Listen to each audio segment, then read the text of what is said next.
Hey, what's up, everybody? This is Silver Spook, and this is the Silver Spook Neofeud 2 updates video for February 28th, and also Beatdown City and Slain Back from Hell review slash commentary. Um, yes, and so first up, yeah, again, the Neofeud 2 release date is still March as of now, sometime in March. Unless something changes, probably not the beginning of March. At the current situation, given the current circumstances. What else is going on? I'll probably show a little bit of what's happening in the game. Some of the latest screen grabs in a bit. I'm like over halfway done with the final alpha build. Minus the barring the corrections and based upon the testers, but like finalizing each section of the game. I'm like possibly 2/3 through. I'm trying to gauge that. People are giving me the testers are giving me their like elapsed time during the play, so it's hard to gauge exactly how long the game takes, but it's gonna I'm gathering how long it takes based upon everyone's timers. Not some people are like, oh, I forgot to check how long it was, but just give me an estimate. Like 2 hours for this section, was it an hour and a half, or like 3 hours, or 60 hours? Neofeud is not Baldur's Gate. I don't think it's gonna take. It's not a 200-hour JRPG. So but it's probably gonna be. I would estimate in the word count, it's like twice the length of Neofeud 1, so I'm estimating between, it's hard to say, yeah, because some people, one person said, I speed read because I have extreme hyperactive ADHD, which already has the word hyperactive in it, so that's hyperactive. So if you have hyperactive attention deficit disorder, you may play Neofeud 2 in, 10 hours maybe. If you play it all the way through and like don't like rapidly skip through cutscenes, which is a lot of Neofeud is a story, right? So that's actually a good chunk of it. Then it's maybe like 20 hours, I would estimate, or more, depending how thorough you play through the game. When I look at people's playtime on Neofeud, I usually see 10, 14, 15, 18 hours. That's pretty common. Like people that have played it and reviewed it, that have finished it. So yeah. Anyway, so I'm gonna try to make sure my chat computer is set up, and then we're gonna try to get in and out as quick as possible, because I was actually working on Neofeud 2. I stayed up until the wee witching morning hours of 245 hours in military time. It's almost 3 o'clock when I went to sleep. I was like, I have to finish this one scene. I'm trying to get it because I want to stay on track. So I need to. I have like plotted out the course. I have a not a geopolitical, but I have a world map, roadmap of the course that must be taken to complete Neofeud 2, given my current deadline, and it must be one scene or 2 scenes per day. If I can get 2 scenes per day done, I got to do that. So I didn't get a scene. I spent we had to do some shopping, and then other than that, some errands, the whole day yesterday till 3 o'clock in the morning trying to finish the scene. So hopefully that is not reflected in the grogginess in my eyes, the extended extreme level of Silver Spook tangents that happened today. Hopefully that doesn't happen, but we're going to find out. We're going to see how well I do with that, and we're going to look at the chat now. And actually I'm going to fix my chat computer because I didn't do that, because I was working on finalizing a very fun scene, but it's actually got a whole. This scene I was working on has so much gameplay, and I was like, oh yeah, this game has this scene I'm going to share has a whole There's at least 65 separate point and clicks. You have to point and click, well, that you can point and click. There's like so many things to click on and point on. You know, just don't click on the Nigerian Prince email in the scene or in your mailbox right now. Anyway,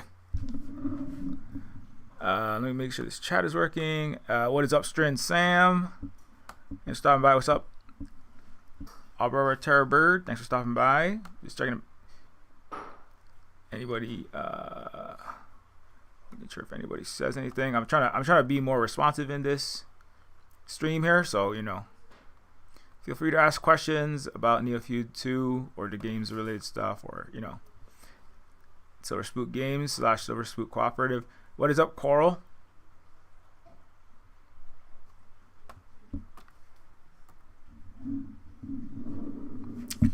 Okay. But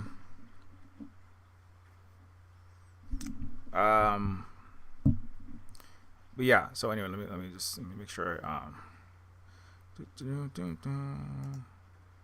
move my head to the side here. Also, of course, you know, there's a lot of events happening. I'm going to talk more about current events, you know, on the later Twitch stream in the afternoon, evening, I'm sure. But you know, solidarity with the peoples. No imperialist war, please, as low as possible, because you know, I know there's all kind of very not great events happening right now, so I just got to say something about that. And down with imperialism everywhere. Let's put it that. Let's just say that. Okay. Anyways, but yeah. So Treachery and Beatdown City and Slain. I'll be talking about those a bit. I haven't quite finished either one, but I played enough that I feel like I can talk about them. I'm trying to play like all these. I got all these games, in my Steam library like everyone else, so I'm trying to get through all those. I am a game dev, so I'm like, you gotta focus on game dev, you know. You know, or I'm trying to like, you gotta actually play more games, because I haven't played that many games in the last decade, you know. And you know, to be honest, like I was like, why haven't I played that many games? I think there's several reasons for that. One of them is, right around the mid to late '90s, there was a whole lot of. I was trying to figure out like why did you stop playing something? Partially it's like social circles. I was like in college. The console, Nintendo, PlayStation, you know, game groups I used to hang out with and play. Although I did play like kind of as an isolated hermit, stuck in my bedroom for long hours. I played a lot of single player games alone for like a lot of my life, actually, so that's not necessarily it either. I did also sometimes go to, you know, friends' houses and, you know, you play like Guitar Hero. Or Guitar Hero was one of the last ones I kind of played in groups of friends. But, you know, there's GoldenEye in the 90s. You know, people played, so, you know, Counter-Strike. It was like a lot of online gaming. Alien vs. Predator, the online game. Actually, Counter-Strike was when I was in college away. That was like a lot of online Counter-Strike, online college gaming. That was what I was playing. But I was like, why did I stop playing? I think partially it was like, well, I really like Deus Ex, obviously. Amongst other those cyberpunk style games, I really got deep into like a cyberpunk mud shortly after playing Deus Ex. Almost like that was kind of like my gateway drug into that. And then, but that's a much more thinking person's game. You know, like when I was younger, I played a lot of Mario platformers, Sonic the Hedgehog, Contra. You know, the Final Fantasies, the JRPGs, the console game. Nintendo, Genesis, Super Nintendo, like some PC games like StarCraft, but then like those games are not like the intellectual, cerebral element that games can have is not so, you know, it's not so necessary. It's not so central to like Super Mario, right? Those kind of more action oriented games.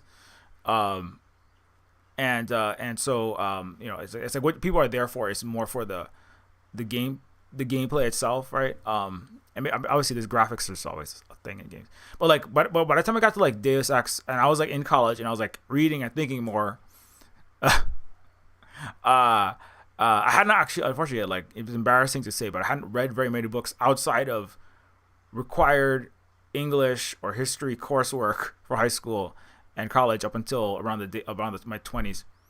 And so, but then I like really got into like I really was more into like what are these books and games, and also movies. Like what is the deeper meaning? What is the what are these exploring? And I got really more interested in that. The cyberpunk is very heavy on the intellectual,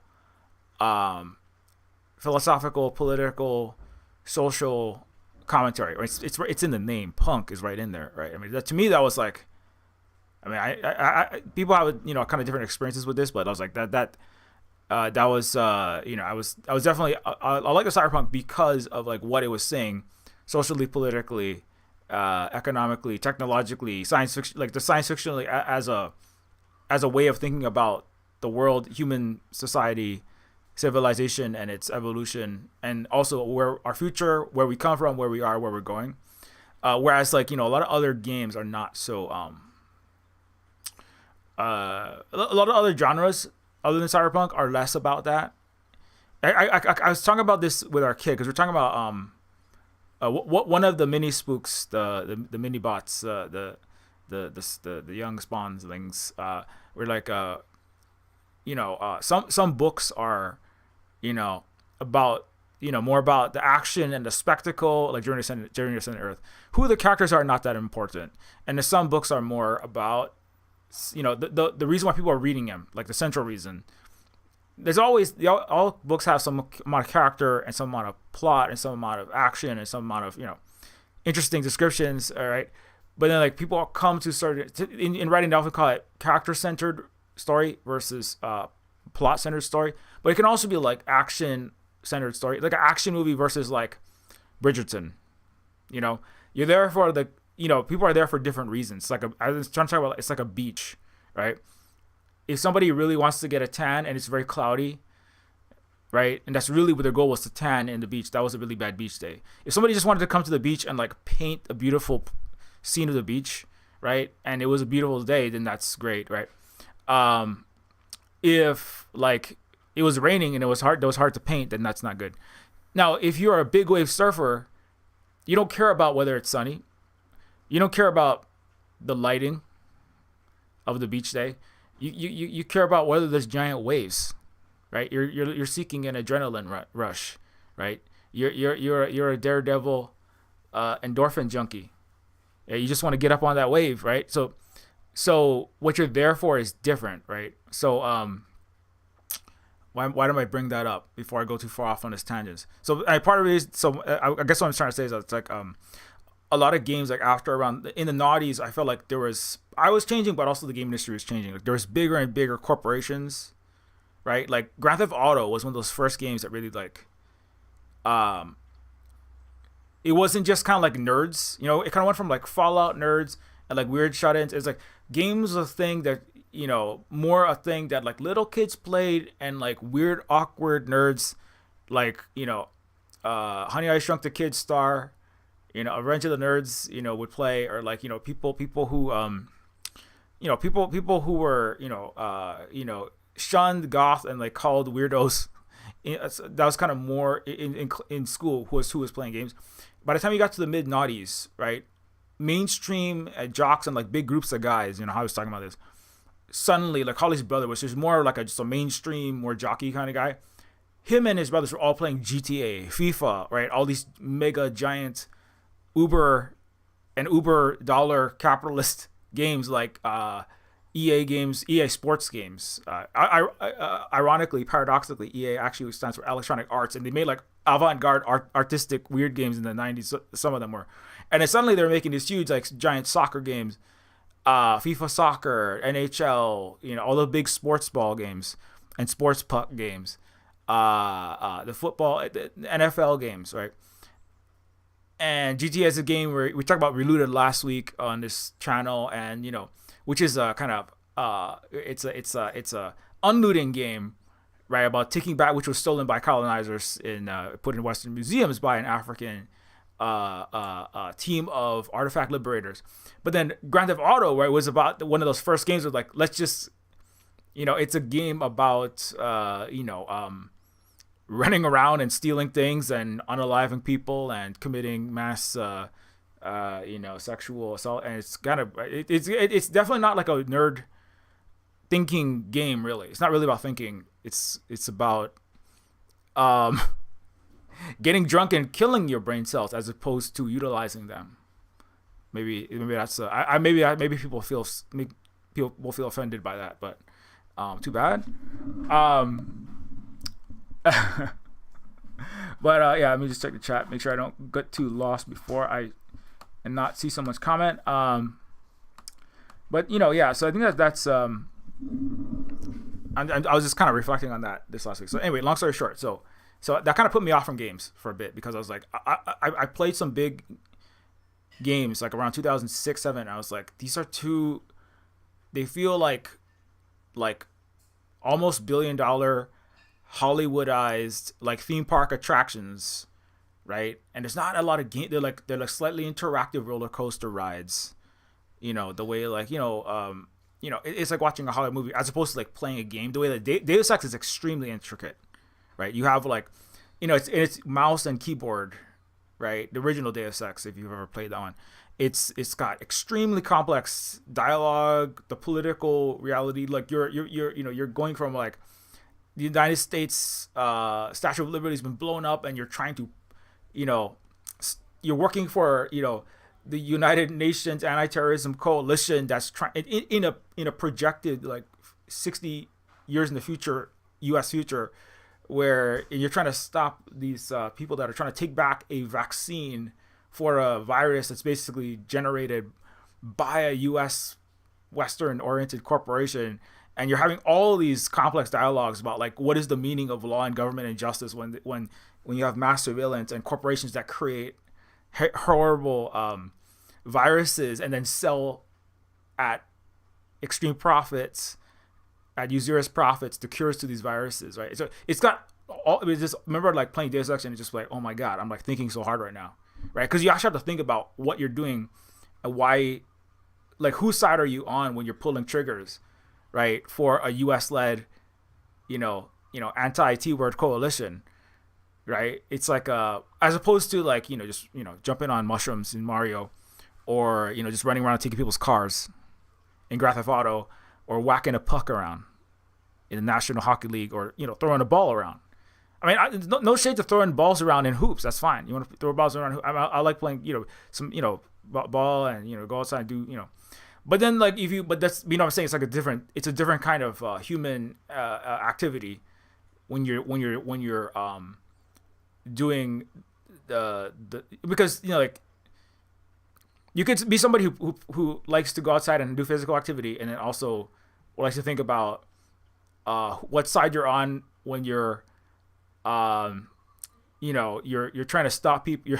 You're working for a government, right? And you're technically on the legally correct side that's trying to stop a group of so-called criminals that are trying to redistribute a cure to a virus because someone else is trying to hoard it, or because the government entity is protecting corporations that are trying to hoard it. So there's so much thinking you have to do, right? Or you don't have to do, but it's something that like that's what the game is about, is trying to have people like think about and analyze the country, the rules, the law, everything. You think about everything all the time in Deus Ex. I mean, just one of many games that's like that, right? A lot of RPGs are kind of, like Fallout was also like that in a lot of ways. I mean, the Enclave. I bring up Fallout so many times because I think it's because it was very impactful in a positive way, and like that's kind of when I think of making a game, I want something that will approach the feeling of like playing one of the Fallouts, especially I love like 1 and 2 the most, honestly, the 90s ones, or a Deus Ex, or our friends at Why Jedi Games have some really good ones, like Techno Babylon obviously is one of the adventure games that I've talked about several times. Anyway, so like I think of like those kinds of games like when I want to play, and it's been hard to find them. And life happened, basically. So anyway, I'm gonna try to stop going off on those tangents. So I think like So around 2006, I stopped playing a lot of games, and actually I came back because of the adventure games. Because I played like Techno Babylon and like Gemini Rue and some of those, and then it's like these were like smaller indie games relative to the industry in the 20 teens, right? Another important factor is like there was the Hollywood, like big corporations in the game industry went from like one, like a few million people playing games, maybe video games in particular in the 90s, to like, and just the whole world, right? From like not many people being on the internet and using computers, like outside of basic work stuff, in offices, to suddenly everyone having a phone, right? In the 90s, it was like the internet was more widespread, and by the teens, like everyone had a cell phone, and like their whole social life and work life by the teens was like being lived on phones. And in the 20s, people are trying to escape the neo-feudal dystopian cyber hellscape slapocalypse. People are trying to escape the life in the phone a lot nowadays, right? People like going back to vinyl and VHS and DVD, and the kids are all like, I want to go back to the millennials internet, or just I'm gonna be offline. I'm done, right? So that's like a whole other, that's almost like a whole other factor on top of, but also the game industry was hugely expanding, and so they're trying to reach wider audiences, right? Not just those kind of like nerdy, very people that are very much about games in like a Tim Kaine sort of way, or like people that are not like about games, because I know this is like what exactly. There's so many different kinds of games, but like those particular like kind of really nerdy type of games, some RPGs, and what have I been saying right now? It's because it's so complicated. It's hard to really nail it down. But I mean, you know what I'm saying, right? So it was much more mainstream, and then by the time you got to the teens, then it was so much money was to be made, and there's these huge sprawling games, which are all falling apart now. Of course, we know that. I think was it Microsoft or some big tech company recently hired a CEO who might be an AI generated person that's making comments that like showed up out of nowhere. I forget if it was Microsoft, one of these big tech companies that also has a game division. And apparently no new Sony, no new Xbox, no new Nintendo consoles are being announced, because it all has to go to build more mega giant data centers to churn out shrimp Jesuses, or run imperialist World War III, Skynet scenarios with malfunction. That's basically a Terminus Machina. My game I made about 15 years ago is like coming true. It's really unfortunate. I mean, that part of it, and so because of all that, the big tech is sucking all the money, or it's just the greedy mega corporations and the billionaire oligarchs are sucking all the resources into those their giant torment nexus, masquerading as places of computation. They're not really places of computation, right? They're places of stock market, speculative finance, circular lending. They're not really computing much. They're mostly just kind of like churning. I guess the floating point operations are happening, many of them per second. There's many exaflops, teraflop X. There's a lot of these operations, but it's not doing much work in the world that's of value to anyone. So anyway, long story short, so that's where I know there's a lot of talk in the industry now of like the games industry is definitely, certainly the AAA games industry has and is falling apart at increasingly approaching light speed. It's like crashing faster and faster, which is good in many ways, because that whole like mid 2000s to the 2020s, like most of the game industry, I could have, that can miss me. Like I could have cared less about most of that period, to be honest. Aside from some of the indie games, so that's all going bye. I haven't played like virtually any of these AAA games for that whole period. Actually, when there started to emerge these big AAA games that were like, again, these like the biggest giant corporate games, I I was over it already. That's part of why I stopped playing games. So if they're going to go if the AAA game industry, if the big capitalist hellscape game industry and if all their micro slops and their micro slops and the microtransactions and the mega a-hole, EA CEOs that have to constantly be dunked on by Commander Sterling et al. If they're all going to go away, then thank goodness. You know what I'm saying? Thank Denton. Jesus Christ, Denton. Deus Ex reference. Anyway, okay, but that's not up. I'm not updating people on Neofeud 2. I'm just like going off. So let me look at the chat. What's up, Strin?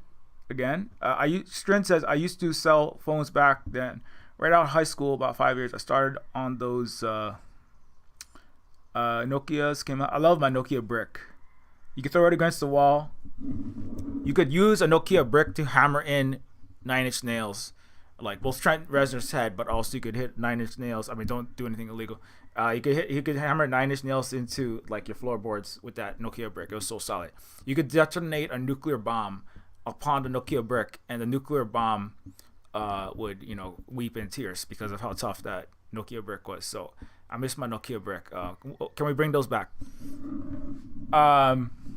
I hear the kids. I heard Gen Alpha is over Sigma Alpha muling, and it looks maxing. They're odd to Nokia maxing, so good for them. Our Gen Alpha is moaning in the background of the. As I say those words, his channel does not condone illegal activity. Yeah, no, absolutely not. We would never. You wouldn't.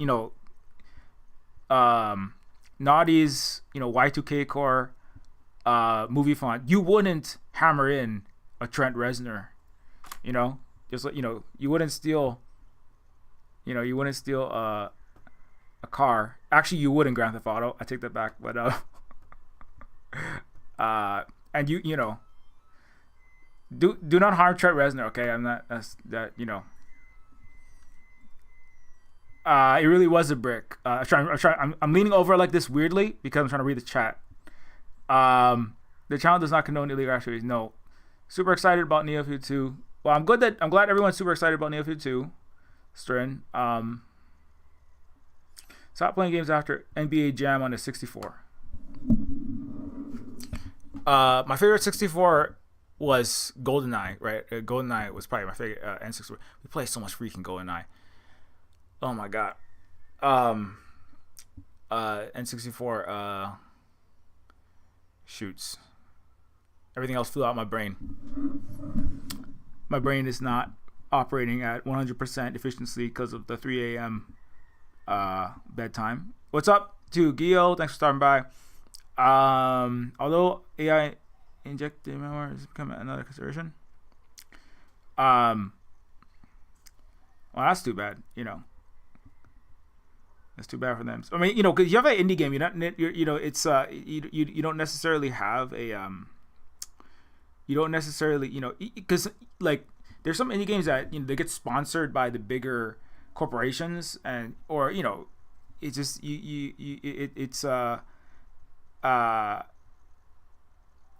that's gonna be that's a whole issue. Like actually one of the things was Night Dive Studios was trying to put out a game. Actually, was just trying to put out a game, but the bigger mega corporations around and behind them, basically a lot of reviews. It suddenly went to like mixed reviews, like a lot of negative reviews, and people are basically upset when Night Dive Studios was putting out a blood refreshed supply, but it kind of wasn't necessarily the people that were actually making the art, the programming, the writing, the actual developers, right, doing it were not necessarily doing anything wrong. But the corporation and Paramount, these huge, right, neo-feudal techno emperor run eldritch terrors, right, kind of were like, we need to squeeze money out of indie games. I mean, it's partially because the AAA games, the biggest scale of games was collapsing, and it still is. Then they're saying, well, if we can't make money from our AAA games, and Hollow Knight Silksong is gonna blow away, right, in a pound for pound contest, all the biggest games, then we have to squeeze indie games. We have to squeeze the money, right? Like a a German or British, feudal lord squeezing the peasants, right? If we can't squeeze those peasants, we got to squeeze some peasants for our profits, right? That's the feudal capitalist system. Is the same basic system in that sense. We have to squeeze our like if Hollow Knight's making money, if these middle Metrovanias making money, if these people are buying and playing these games, and these giant microtransaction filled bloated pieces of ultra bloatware, AAA is not. We gotta so what happened was they doubled the price of Blood Refresh Supply, and people were legit, and then they actually like removed the previous remake of the 90s FPS Blood from the store, so that you had to buy Refresh Supply. So if you already spent $15 for the other remake, which is these are like legit. People say like both of these updates were like worth the price. Like there was value being gotten there, but when they made you rebuy your game, right, that you bought for $15 at $30, and that decision was not like a decision that like there's no evidence that was the decision of the devs, but the giant corporation that was like, we're not making enough money over here, so we're gonna take over this indie game. I think John Romero's studio also, right? The Romero games, they got shut down right around the same time. In that same kind of era, in that one, like it's basically been the last 9 months, and they got shut down because Microsoft and these huge corporations were like, we're pivoting to just doing a Hail Mary pass that we're gonna, achieve total terminus machina, plutocratic, we're gonna make Silver Spook's worst nightmares come true by giving all the revenue to the machines. We're gonna give all the resources to the machines. We're not gonna make any more games. We're gonna do as little as possible. We're just gonna go full gen slop Western AI, and so Romero games, you're screwed. All these other indie games that's under, if you're an indie game company, I mean, this is the thing. If you're an indie dev and you want to go work for, or you get bought up, don't get bought up, right? Don't cut deals with the devil. Like I said, one of the games I'm supposed to review, if I don't tangent this whole rest of the stream, is Slain Back from Hell. Don't cut. Like there's a lady of a household that she's like a noble woman, and like she like gets in this deal with this Lord of Hell, or some kind of horrible eldritch Cthulhu like entity named Vrol in the game Slain, and then she's like doomed to barf up monstrosities and scream people's faces off for eternity.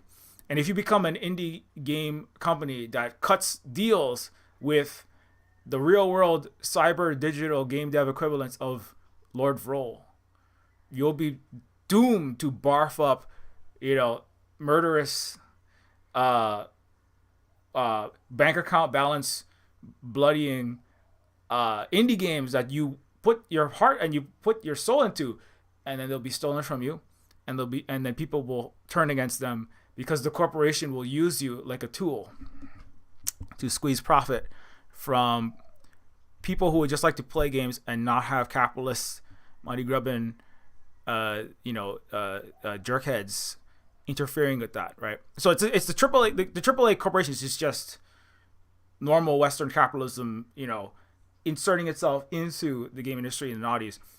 And if they're falling apart, but they don't like the United States and the Western imperial complex trying to hold on to a global imperial capitalist hegemony,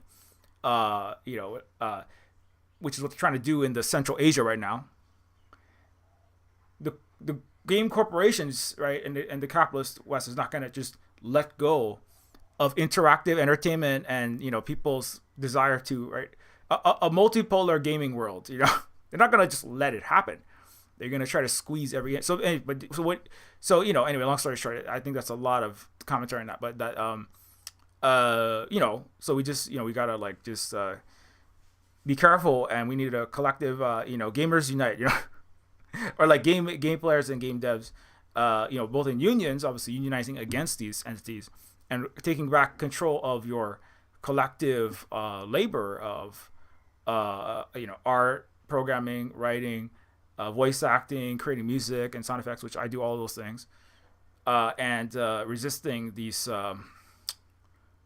exploiters, these eldritch, plutocratic, neo-feudal corporate terrors, is going to be really important going forward, because they're not going to stop trying. It's still, you're going to keep falling apart, but they're going to keep trying to hold on to whatever they can hold on to as it falls apart. And it's the RAM prices, the video card prices.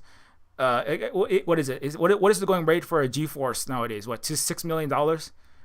Is it? I think RAM is worth its weight in gold, if not platinum, if not antimatter, right? Like 1 gram of RAM, right, is worth about $6 trillion. I think last time I checked the electronic the RAM marketplace. So I may be off by a few magnitudes. The first night every morning when I wake up, have a good one, retired bird. Gamers of all countries claim your social wealth. Exactly. Without fail, the first noise Ellis makes is a groan. I told him this morning that he always does without fail, and he said he was just stretching. When your bones begin to elongate, it does cause a lot of groans, and you got to stretch a lot. Because there's little growing pains, right? Because your marrow is increasing in its total capacity. You're not getting osteoporosis. You're getting osteomegalithius. You're becoming a giant. Teenagers, they just shoot up. They just become megafauna. Really quickly. Our youngest, our eldest is taller than mom. So that's really fast. Anyway.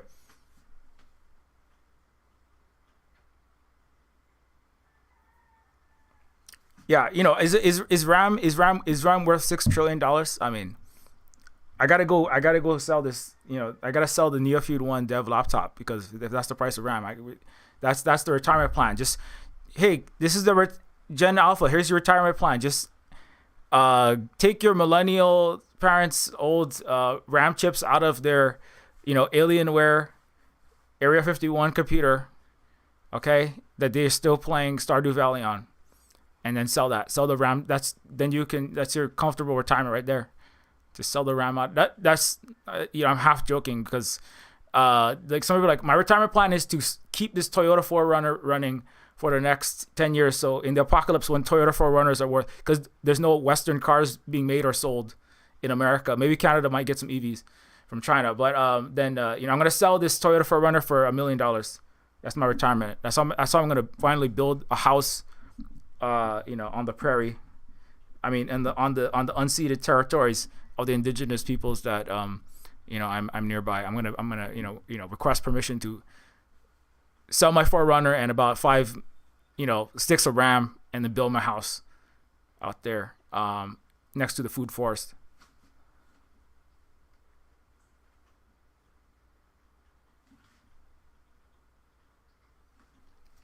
Okay, anyways, I'm just going all over the place, but I blame it on Strin.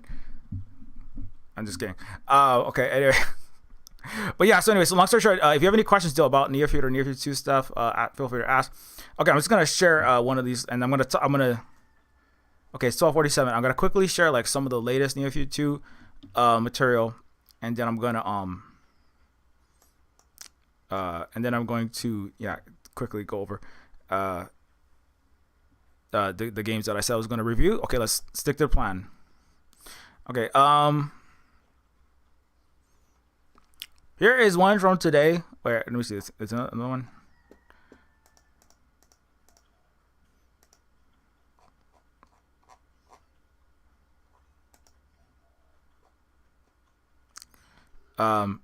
Here's one. Neofeud, a neo-feudal galactic empire in retreat, squeezes its vassals with what will become of Canada 4. Find out in Neofeud 2. Here, this is a fun one. Um, this is a little section of Neofeud 2.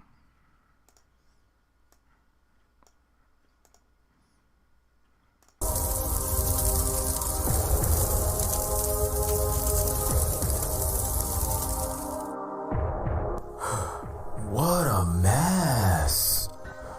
Canada 4 is a dried out maple leaf, looks like. But Nova Germany and Neo Tokyo are even more cooked, if you can believe it. This seems more like a battlefront than immigration and customs. Do we really need to cross here? Yeah, borders and airspace are shutting down everywhere. This entry point between Eutropia and its Canuck bulwark state is our best chance of getting back in. Unfortunately for us. What's your sit rep, Kailatu? I detect increased neutrino and tachyon emissions from the dying heart of the Romanoid capital. In 64 Anno Domini, the Circus Maximus was lit by the young ones. We watched from the thermosphere as the inferno raged for 6 days, burning 2/3 of America's predecessor to the ground, whilst Nero bowed his cithara. The United States nexus was reduced to radioactive ash in 4. If my calculations are correct, the Eutropians will self-annihilate in 3 solar cycles, besting their forefathers. We should make haste.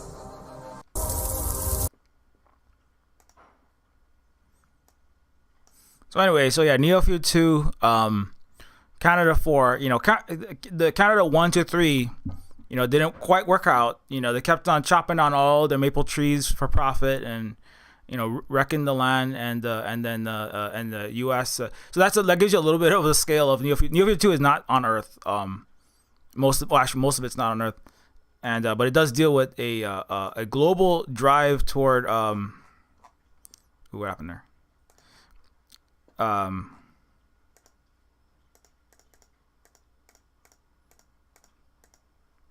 Wait, what the hell just happened? Yeah, Neofeud 2 does involve like a global it's definitely like a metaphor, like I was saying, right? It's a metaphor for a lot of what is happening and has happened in human civilizations, including the Romans, and that's one of the characters is unknown, possibly billion-year-old elder race alien character that speaks in this very unusual, like almost atemporal, ageographical lingo, or it's not really a dialect. It's just her manner of trying to interpret human and particularly Western language, right? Because she kind of like making that character was a bit of a trick, because she's not really in any particular time or place, and so she kind of sees the world in all times at all places, that's a thing that's in other science fiction, like I think Arrival. There's some Star Trek episodes that deal with that, like in Doctor Who. What if you had a race of aliens that exists, like is extra dimensional, or exists outside of space, outside of space time, or like or time is not really a factor for that race, or like a 6 or 8 dimensional creature. So anyway, but also it's not just science fiction though, it's also dealing with what happens when a capitalist empire eradicates and plunders, but then is unable to continue to do so, and begins to, come after its own and self-annihilate. Because the Romans did self-annihilate.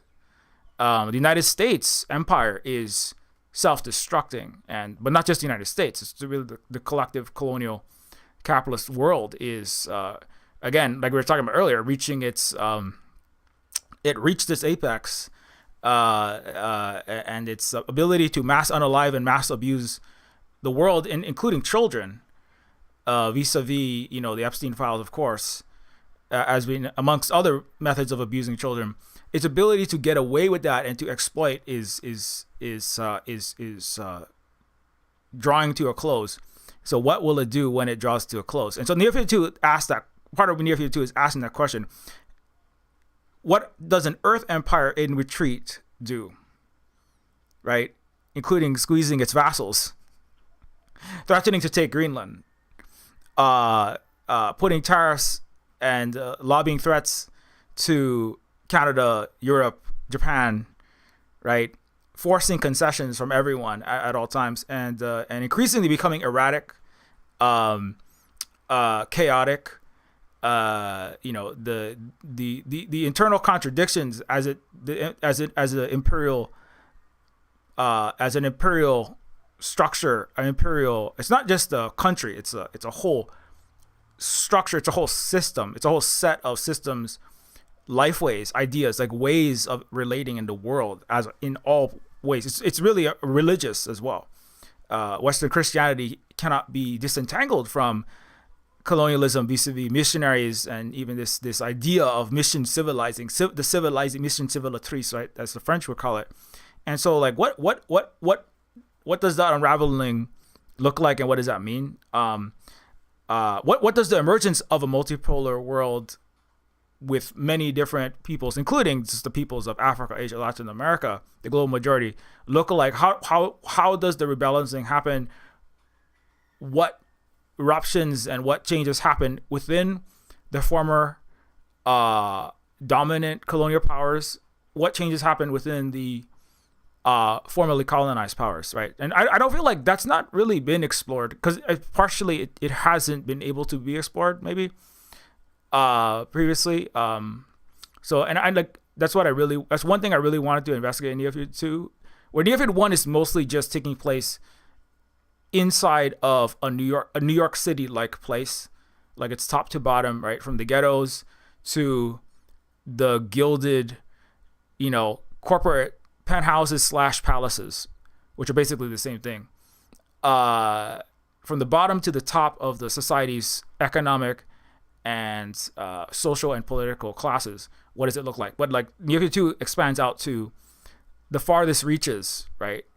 What does it look like horizontally across not just the United States continent, but what does it look even beyond in the US and Europe, etc.? What does it look even beyond the quote unquote free world, right? How does the non so-called free world view the so-called Western so-called free world? And that's why like that Kalatu character is important, because that's somebody that's not from a Western quote unquote rules based order country, and that perspective is completely different, right? So the things that the Western characters that are from, at least they're from the West. There's a robot that was made to fight imperialist wars and blow up basically space Vietnamese people for huge corporations' profits and global imperial capital. And then he has to learn things about what he did, but he also has to like encounter and really talk to the people and really learn from the people who he was attacking, right? In the space equivalent of Asia, Africa, Latin America. And then in that conversation, right? But then there's also things, I mean, really the ancient race is kind of like, they're not quite, they're a little bit different from Earth races, but they do have things that they don't really understand also, or that there's things that they learn about the West, or some of them maybe they have different approaches. Like there are disagreements internally, like how do we deal with the West? How do we deal with these oppressor nations that are imploding, right? How do we deal with oppressor nations that are imploding without further increasing the violence, right? But because it's like so that's another debate or discussion that's had. It's like if we just go out and attack these Western countries, we could escalate the violence further. If we don't stand firm, if we don't do anything, they might try to reestablish the colonial, oppressive, horrible order, right? And we don't want to go back to a colonial capitalist white supremacist world order. But we also don't want total annihilation, or we don't want unnecessary amounts of war either. So that's like that's another internal discussion that the global in the Neofeud too, in the sense of the global majority, the colonized peoples or historically colonized peoples have to kind of deal with that as well. Anyways, sorry, I'm supposed to show one clip and I'm just going off, but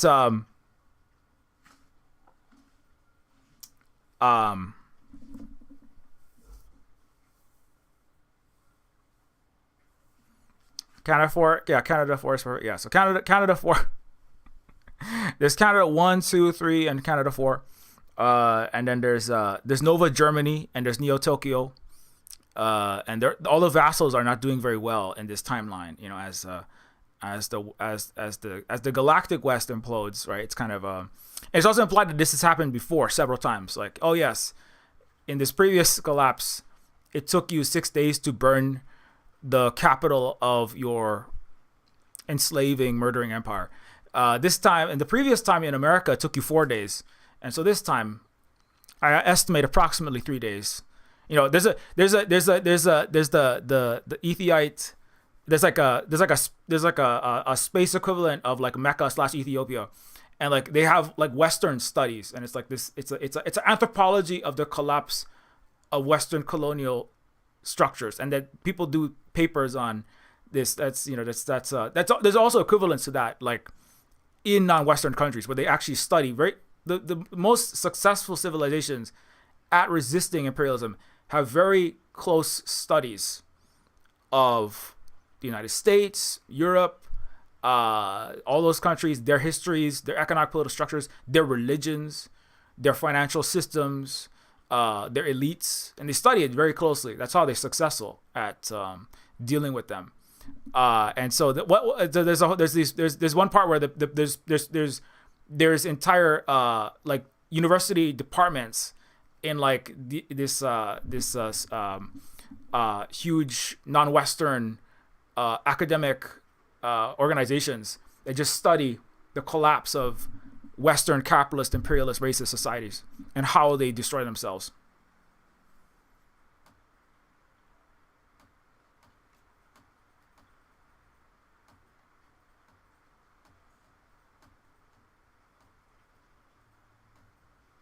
Okay, sorry. I'm trying to look at the chat, but I'm sidetracking myself, and I'm diagonal tracking to myself, and I'm also like left tracking and right tracking myself all at the same time. So let me just okay, here's one more. Ubiquitous surveillance prevents crime or helps locate victims for criminal states, but Panopticon can't stop a micro Chippendales dancer from killing it. If you know what Chippendales are, you know, Magic Mike, then you will get that joke. If you don't know what Chippendales are, they're rescue rangers. Okay. With ubiquitous facial recognition, it's tough to get away with any crime in most populated areas of Bizon, unless the criminals are the states using the cameras or the corporations that sell them. In that case, the cameras are just victim locators.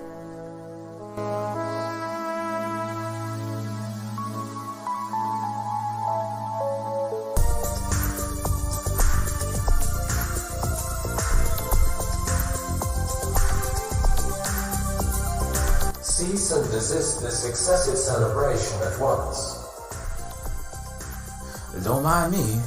I'm just stepping on the scene, like a sex machine. Anomalous behavior detected. Please go about your usual life patterns, citizen. Excessive celebration without a parade permit can result in fines of up to 10,000 Zuckbucks. Oh, there's one more.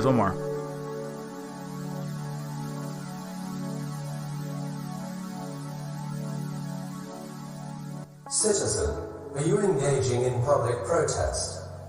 Protesting is a terroristic act and is punishable by indiscriminate police beatings, shootings, and indefinite imprisonment. Anyway, Hey, did you ever try protesting to stop a Holocaust? How they go in the U.S. and Germany and Britain? Apparently that's illegal. You know, trying to never again is illegal in the U.S. and the collective West. So yeah, obviously that's a direct commentary on that. And also you got to use your dance moves in Neofeud 2. You got to get footloose.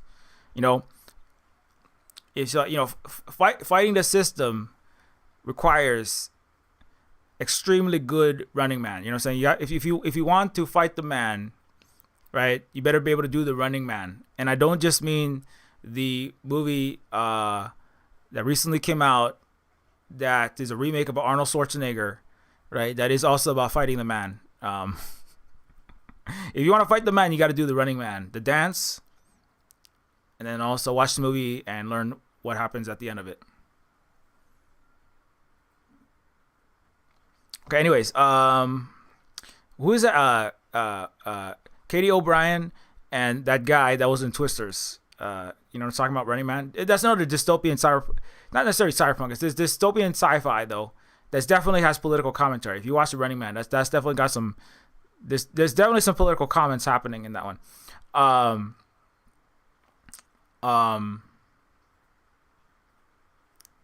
Okay, there's another one. Okay, one more little sneak peek. Okay. This one I just made. This one. You know what's that? You know, Holly actually plays this character, this robot person in this character.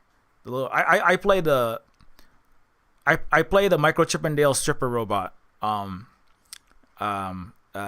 Full disclosure, I was never I did not just say that I was a male stripper. That's nothing that I did because I'm not male. So you know, that's that.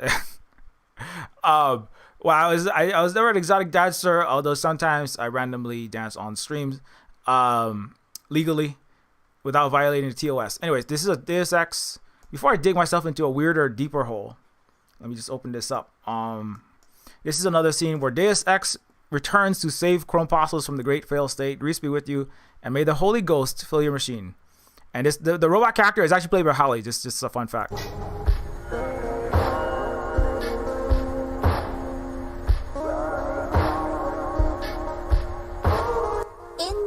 Of the Frogger, and of the Checksum, and the Wally Spirit. Grease be with you, brother. May the Holy Ghost fill your machine. So, the God Machine, what's he like exactly? The sacred scripture PDFs tell us that the Deus Machina will return in glory to judge the functional and fail-stated. Prototype Jesus proved his mecha divinity to his Chrome apostles by walking on air.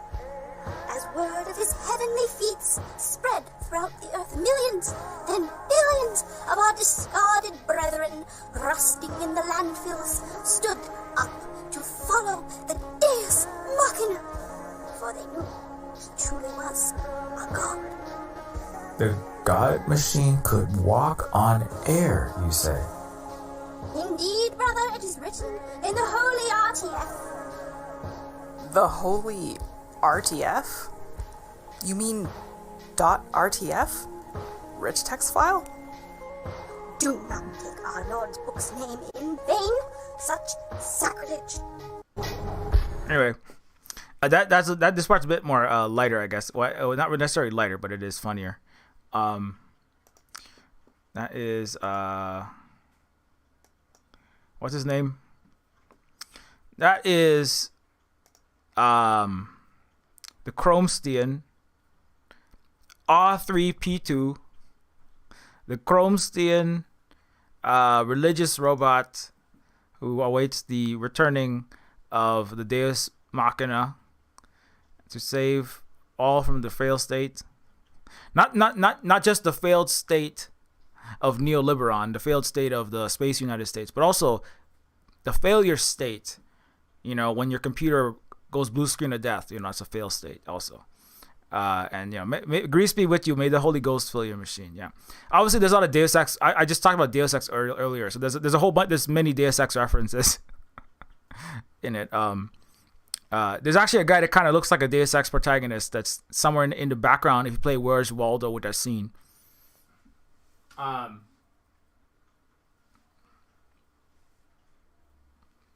Yeah, the sacred PDS. If you know programming, you know what those are. It's the holy RTF. We have the I think there's like the Dead Nebula Scrolls or something like that. It's like the Dead Sea Scrolls. The Dead Nebula Scrolls. A lost flash drive in a starship was uncovered. The holy PDFs and then the holy RTF. It is an archivist saved copy of a non-AI generated encyclopedia. The digital file, the holy RTF, the last one remaining, right? It's like, I need the book, right? It's like the non-Gemini, right? The non-open AI slopified book, the last one in the world. If you could only have that book that has facts that are complete nonsense, we could remember how internal combustion engines and solar panels work, because everything else is enschlopified. Anyways, I'm just making up more stories. That's some more Neofeud 2. Anyway, that's this scene. I did just finish working on this, complete this scene. This is one I stayed up till 3 a.m. working on. Not just that robot dialogue sequence, the holy robots dialogue sequence, but also like finalizing the puzzle. This area actually has like a whole ton of puzzles. It's got like it's like a 4-part. Combine the items in your inventory. Like there's like 4 separate items you got to collect, and then it's got a whole it has people who like the point and clicky people who are aficionados of the point and clicky puzzly bits of adventure gaming, I think will like this bit. It's not super difficult and has a lot of hints, so that people who are not hardcore Monkey Island use the chicken with the pulley in the middle on random objects.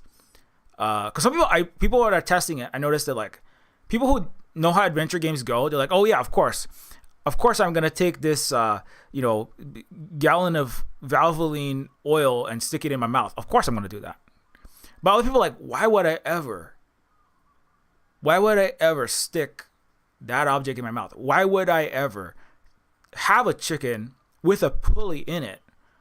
What am I gonna use that on? Why would I take tape and use it on cat hair? What is the point? So people are like, I'm not going to do that. That's just too ridiculous. This is one thing that's actually, point-and-click adventure games are difficult for people who don't have a very odd sense. You have to almost have like a British or like a weird sense of comedy. Not necessarily British. You have to have like a really gonzo sense of, this would be funny if this happened, and just try it, because something feel like, I'm not doing that. Like, what? That doesn't make any sense, right? But it's kind of like things. It's weird though, right? People who get like, it's almost like you have to think like you're a Monty Python character. Like, yes, I'm going to walk in a silly way. Yes, I'm going to use that crucifix on myself because I'm going to say knee at that woman. It's like, why would you do that? I mean, and it's like. Anyway, long story short, so long story short, one of the tests is we have people that are not gamers, but I know there are definitely people that are not gamers at all that are playing all the way through Neofeud 2. And one thing I noticed is that people that are like readers, writers, editors, like they work with words and texts and facts and stuff. Like this one person that's one of Holly's friends. She's basically doesn't play video games, like really play any video games, but she got all the way through she didn't even ask for any help. She got all the way through the Neofeud 2 thing, despite never playing games. So like I was like, that's good. But I think I brought this up last week, that people who do reading, writing, and like editing. That's one thing she reads and writes, edits podcasts, and is very like detail oriented and good at like dealing with words and storyline and story and stuff like that. So people that do that, the skills transfer into the point adventure games. Anyway,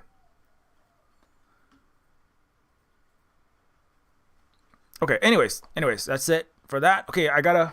Oh, it's already 1:15. I gotta review all these games really fast. Okay. Long story short, Beatdown City. Beatdown City is the game that came out in 2020. I am pretty sure. So I'm gonna just jump into that, and I just quickly try to do this. I don't want to add shortcuts. What? Treachery in Beatdown City is a video game that came out in 2020.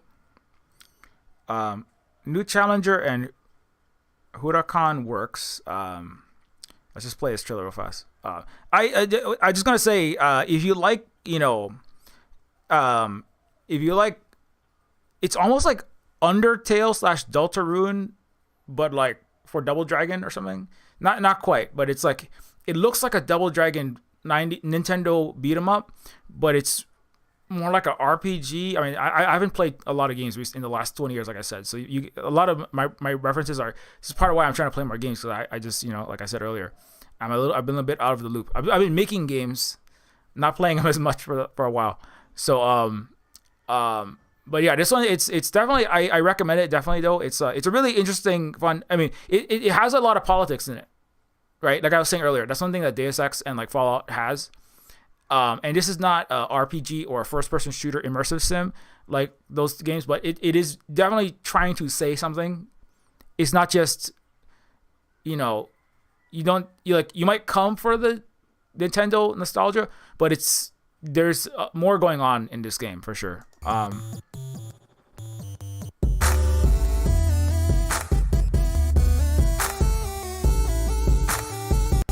Yeah.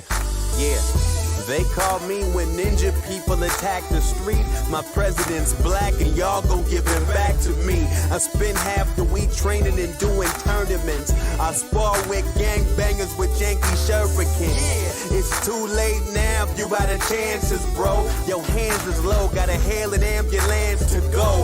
This ain't no slap boxing, we don't pretend to scuffle. I make the whole rule book and still will bend a couple. I fight like big companies over business struggles, or anime heroes do when they friends in trouble. It ain't gotta be noble, I fight for stupid reasons. I find a reason to fight against any human breathing. If I'm on your block, you need to tell a doctor. I'm hella big and I'm about to punch a helicopter. I'm super woke so my eyes open, don't provoke when I'm side scrolling. Street sweeper, peacekeeper, 2 cellulars, 3 beepers. You dignified with a simple mind, and that cash got you all hypnotized. Laptopping on InDesign so they don't watch what they gentrify. Yeah, Beatdown City, we gon' whoop your ass. Beatdown City, we gon' whoop your ass. Beatdown City, we gon' whoop your ass. Anyway, okay, so the whole game doesn't have that as the sound. That's just the trailer, but it is like so Beatdown City is definitely like a it's like a turn-based beat 'em up, but it definitely like in like a Nintendo Double Dragon era look. There's like definitely references to Double Dragon, like including the shape of the guy's head. One of the best parts of this game, I was playing it on stream like about 2 days ago. Like the first character you fight is like the main character. The starting character is like a Hispanic. It's like a Hispanic lady in the gym. That's the center character, and then a guy is like, a belligerent white guy shows up and is like, hey, that mirror needs cleaning so I can see my face better. And she's like, what? He's like, no hablo inglés, mucho cleaning necesito, get pronto. And so he's like very racistly assuming that she is the janitor working at the gym that they're both in, and it's just like yelling at her to go clean the mirror for him. And that's what starts the first fight. So it's definitely trying. It's dealing with the racism, classism, anti-immigrant phobia, And then the next fight, one of the fights shortly after that, is there's a guy the wrestler guy on the left encounters this skinny little dude with a jacket. He's got like the red spiked hair. Let me see if I can find a picture of that guy. I probably won't be able to find it. So there's a skinny little dude with red spiked like 80s punk hair. He's got like jeans and he's got his leather jacket, right? Looks like a street punk. But when you come up to him, he's like, "Hey, give me your money." And you're like, "What?" Like he's like, "You got $20? You have $2? You have $1? And give me your money." And it's like, "No." And the guy's like, "Hey, come on, living in this city is expensive. Like, it cost me $5,000 for these jackets. I spent $1,000 on haircuts. I spent $10 on crystals, and then I spent like $3,000 on my shoes." And then your character's like, "Well, why don't you just like stop buying expensive things?" And then the guy that looks like a punk, he's like, "Well, my mommy and daddy's trust fund is in trouble. I need money from you now so I can spend $5,000 on these jackets." And the character's name is Connecticut Punk, or like CT Punk, which is short for Connecticut. It's also it's a reference to, I think, another wrestler. But it's like, and so there's one wrestler. So if in the wrestling world, I think there's actually like a Hollywood saying there's a specific wrestling world. In the world of wrestling, there's somebody that's specifically referring to. But it's also like Connecticut is where the upscale, the richest classes of the East Coast live, and they come, into the city, and and then they pretend to be, people living on the street pretend to be punks, right, on the street, but they spend egregious amounts of money on corporate products, and then walk around the street like they're cool or something. So it's basically posers. And so there's anyway, that's a couple of I appreciated those, and there's several others. It's like this very funny dialogue and very very very the social political commentary in it is like what I also look for in the games. But it's not really button mashy. It does have beat ups. It does have beat 'em ups, but it's more. It's like Final Fantasy Final Fantasy 3 RPG. Choose what it's a lot. It's maybe Chrono Trigger. There's some real time, but mostly it's turn based. So, yeah. The best part of it is actually it's kind of like Undertale in that sense. Like a lot of it has to do more with it looks kind of like one thing, but it looks kind of like a traditional JRPG, but it's not, right? This kind of looks like it's a Double Dragon, but it's not. You know what I mean? And I got to move on. So long story short, I do recommend it for people who like that kind of thing.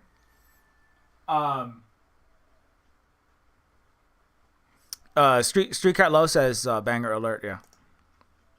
If you're not a fan of the NYPD, there's one of the dialogues I like was there's a bit where she runs into a cop, and the cop is like, I just beat up a bunch of peaceful protesters who were trying to protest to stop a Holocaust, or protest to stop funding for a needless war, or and it was so great because I gave a bunch of people concussions and beat people until they went sent into the hospital. This cop, and she's like, but because the mayor and this Mr. Moneybags, some rich guy, a big business guy, who pays the mayor, like Mr. Moneybags set up a giant police bailout and police legal fund, so I can beat up as many people as I want, and I never go and suffer any consequences. It's awesome. So now I'm going to beat you up. So it's definitely like the complicity with the capitalist class with the quote unquote law enforcement class, that's doing the bidding. Is like that's a whole. That's just another element of how like there's like there's social political, and economic commentary that's happening in between the beat ups. That's also another thing that's kind of like reluded. I was talking about like obviously last time. I'm just gonna give it another shout out because YouTube is basically like the YouTube content for the foreseeable future is people freaking out about the U.S. and the West starting World War III, all industries collapsing due to AI, and everything being cooked, and the rest of it is like bigots being mad about Relooted. That's like, so I got to comment on if and I'm fighting the war on Relooted on the side of Relooted, so which is a reclaim real African artifacts from Western museums in this African futurist heist game. Recruit crew members, plan escape routes, acquire precious cargo, bounce out. So just one more shout out because this really it's actually going up. It's 200 reviews now, and it's going up. The number of reviews you have approximately is about 20 or more. I've estimated it's about 20 times that number of people own the game or more. So people are saying that Relooted has completely flopped. It's not. I mean, that's not true. It's like there's games that have done better. There's games that have done worse. Like that's there's at least 2,000 in the first less than a month. That's I'm sorry. Trying to think about that. No, because like Neofeud has like over like it's tens of thousands. Yeah. So no, it's about 20. Yeah. So that'll be about 20. 2,000, or maybe it's 10. No, wait. 10 would be 2,000. 20 would be 4,000. Yeah, no, it might be 100, a factor of 100. So there's like Neofeud has, tens of thousands of owners, and it has approximately a bit over 200 reviews. So this one is approximately, so this probably has at least 20,000 owners. I mean, that's a really rough estimate. The mileage varies. So people that are saying that Relooted has completely failed is number one is false. Even if it is not as successful as other games, the reason why people are saying that Relooted has failed is because this is the game attempt to maintain an imperial white supremacist capitalist global hegemony, but in the gaming, right? Because Relooted is a game about reversing, right, global decolonization and global multipolarity and win-win cooperation. Right, which is about part of that is, of course, restoring the culturally important artifacts and then bringing them back to the places that they were taken from, which is not stealing, it's unstealing, it's justice, it's actually like global law enforcement, it's global crime stopping. Actually, that's what they're doing, right? Grand Theft Auto is actually doing mass crimes, right? Coming back to that. So this game is really part of, and that's why some people are upset about it.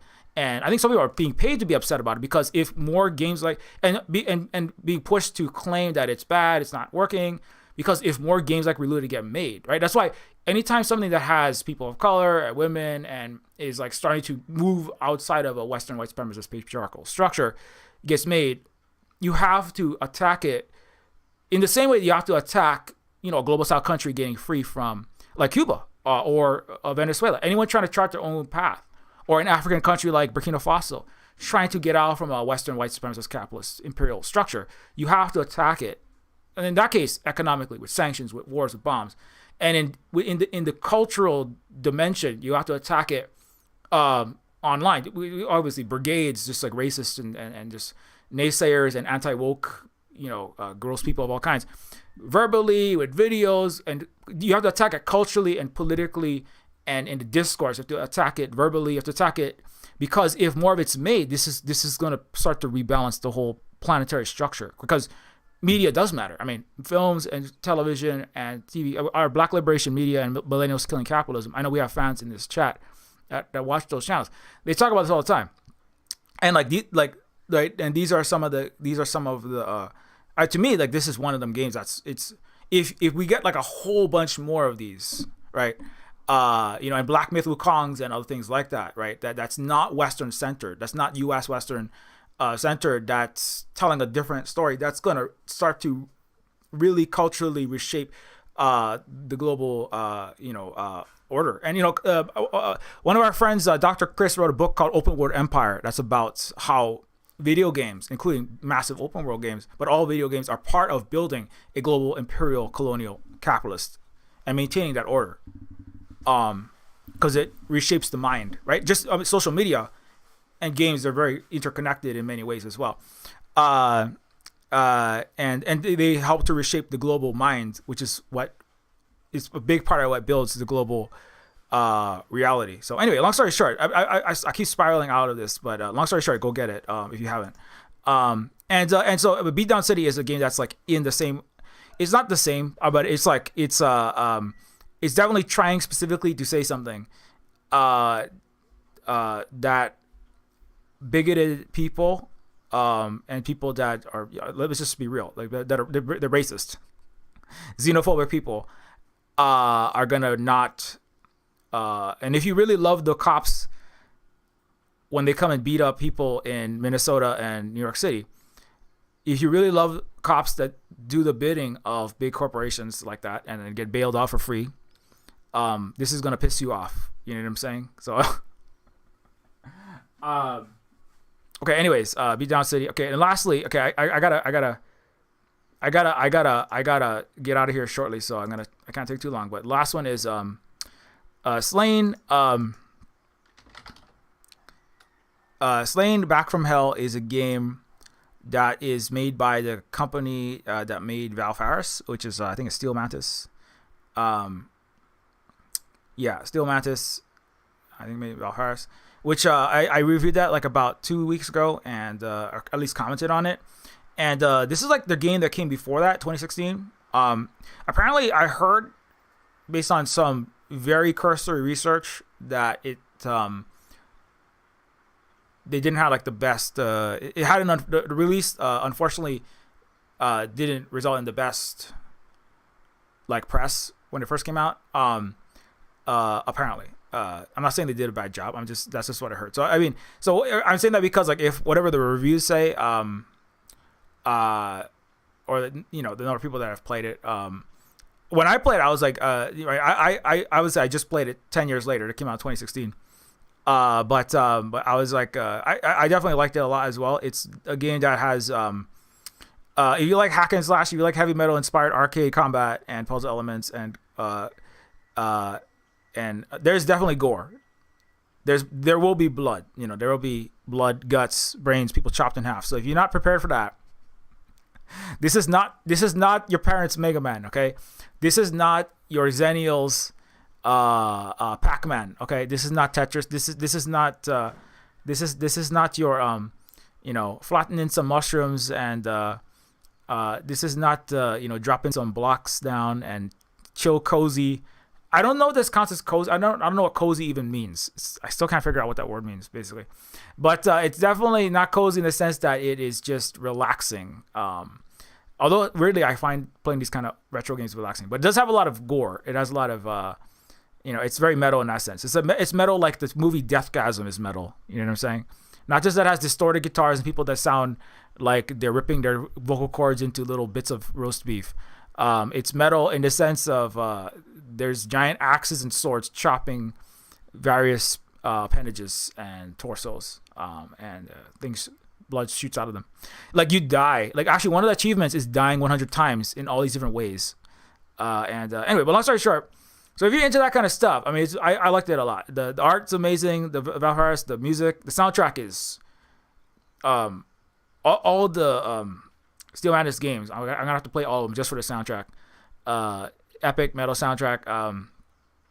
I'm not. Maybe I won't play the whole trailer because it might be a little too bloody. I don't know. But just some screenshots from it. There is a character. Where's that one? Where's the one with the witches? One of my favorite levels is the witches level. There's no actual nudity. It's kind of like they look like the Vavitch witches. Trying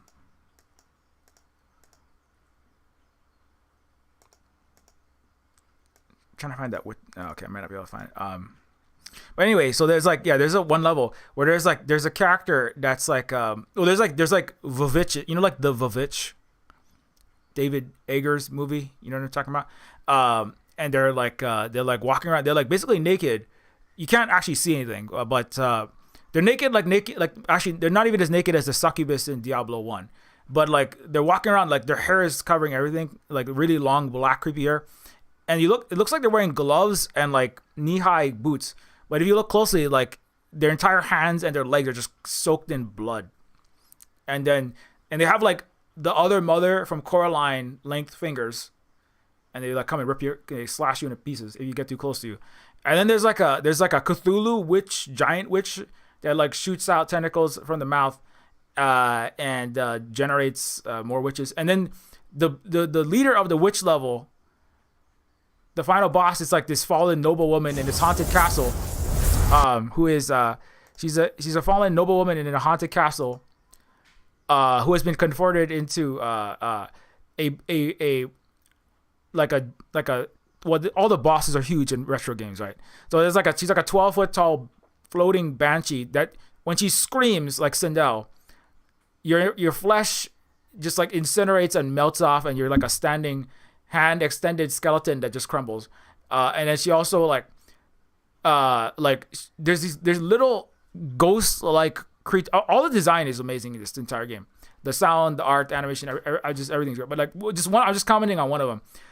There's these little she within like 3 seconds she suddenly gets pregnant, and then she's like massively like she swallowed a beach ball pregnant, and then she shoots out 1 to 6 like 1 twins or triplets or quadruplets of these little Silent Hill like stabby children. Like they're like little girls that run behind you and like disappear and appear behind you, like try to stab you in the shins or in the calves with a knife, and they're like giggling the whole time. And I was thinking about it, like, this is like terrifying, but I'm too busy trying to win. But I was like, and it's like, but I was like, if you just like watch this in a movie, I'm like, oh man, this will be like like this could be like the best Silent Hill movie, you know, it's crossed with the Resident Evil movie, crossed with like Dracula. But like anyway, so she you know, and it's also body horror because she's like constantly getting pregnant and shooting these children out of her mouth, and then they run around and stab you in the back of your leg and giggle at you the whole time. And as it progresses, she keeps having larger and larger like she starts out with single children, and then it's like twins and triplets, and then finally like quintuplets, and she's just like constantly shooting children out that stab you in the back of the leg, and you have to basically slaughter every single thing that comes out. And then it's like oh man,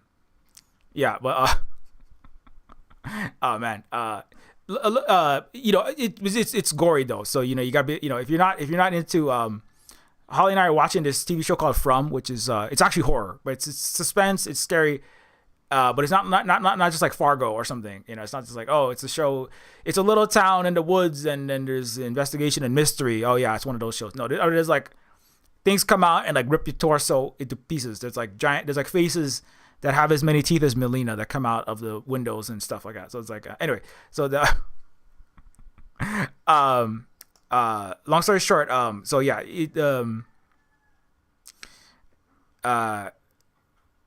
long story short, yeah, it's a fun game. It's very intense. It's not like super graphic. It's all pixel art. It's like I think it's 640. I think it's 640 res is the default. To be honest, I don't know what exact engine, how they're doing everything. I don't know if it's like a 3D that makes it look pixel art engine behind it, or if it's all every single pixel is placed. That's so much work. But it looks, there's a lot of like blended pixel. Like I know like modern Unity and other 2D engines can do a lot of interesting things. Or 3D engine, like Reloaded is like mostly two-dimensional gameplay, but the world is 3D. So I don't actually know how this is being done. But anyway, long story short, 11 out of 10 Eldritch Silent Hill antagonist vomiting banshees out of 10. 11 Eldritch banshees out of 10 in music, sound, art, 3D art, or the 2D pixel art, and then the gameplay. The gameplay is tough, but like, I mean, I play Mega Man, you know what I'm saying? So if you're not prepared for, you know, it gets challenging, but you know, it's not unfair. You're gonna die. I mean, it's right there in the name. You're gonna die. If you're unhappy dying like 1 or 2 times in the game, this is not the game for you. Like, it's literally like you have to die so you'll learn the pattern. So gameplay wise, I would actually rate that very good, because like the gameplay like evolves. It's not just the same thing over. That's boring, right? So it does like evolve, and each level there's like new dynamics that change the gameplay, which is how Valve Harris was as well. So long story short, very good job to Steel Mantis. Well done. the Megadeth soundtrack is a great, ripping, tearing, screaming, extremely distorted guitar, musical numbers, set of musical numbers to Mega Die to. I mean, I love Mega dying to the Megadeth like soundtrack. Let's put it that way. So and anyway, I hope to see more from you, and I hope that the score gets better. And please, obviously they're probably not gonna watch this stream, but good job. Anyways, I am going to wrap this up now before I start taking too long, and then I have to squeeze lunch in. So let's wrap this up. Long story short, Neofeud is coming very soon. Still March. If you're testing it, please keep testing and send me anything, questions, and if you need something, reports. I'm still looking forward to that. The testing is going very well. Like, nothing has had a serious problem yet. Like, it's massive crashes or things, just the game doesn't work on a system. We played Neofeud 2 on a 4 or 5 year old, like one of the cheapest laptops you could get at Walmart. And somebody was saying on the other stream, on Twitch, like, it's the era of the Walmart laptop gaming, and it's like, yeah, we got like the cheapest Walmart laptop, and this game, like, not even today, but like in like 2020, early 2020, 2020s, and Neofeud 2 ran on that. So that's, which is good news. I was a bit worried that it may not run on the older, but it's it ran fine on that. So yeah, that's good. And yeah.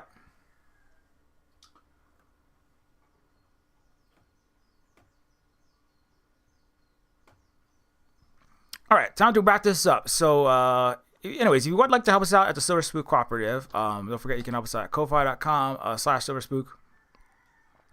You can give us direct support as well.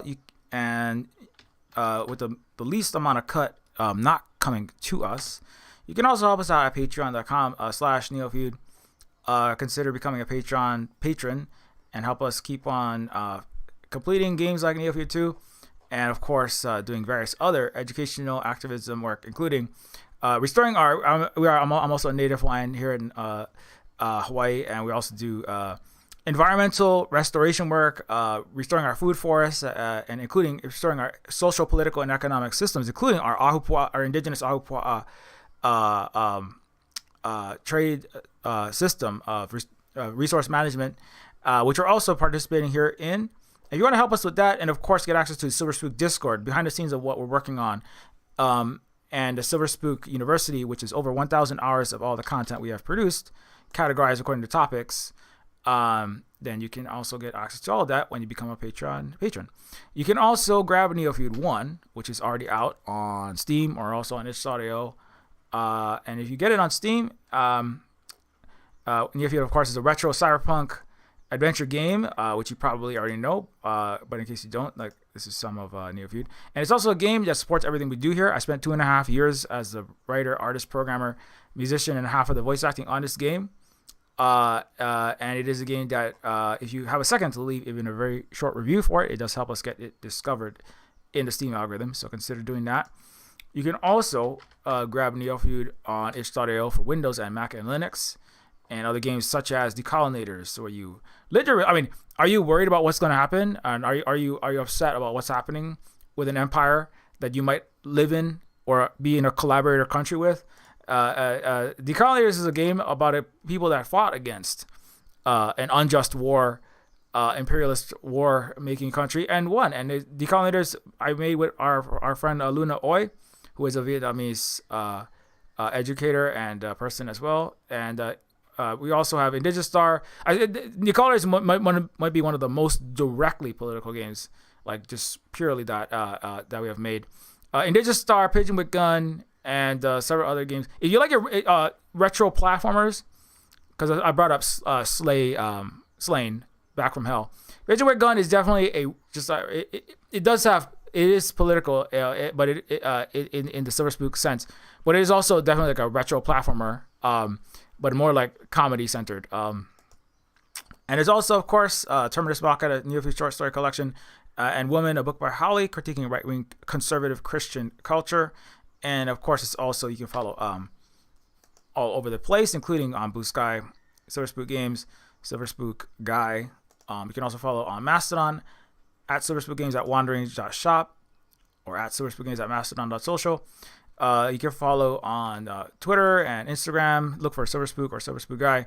And of course, you can also follow Holly at Allergic to Blue. Holly is, of course, my partner here and partner to Silverspook Cooperative and doing always important moderation and information sharing amongst other work, including management work and care work here at the Silverspook Cooperative. And Holly is at Allergic to Blue.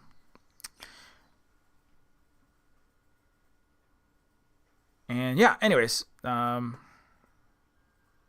thanks a lot to all of our Patreons for your continued patronage. Without your support, it's hard to keep doing this work. So thank you so much for all of your ongoing patronage.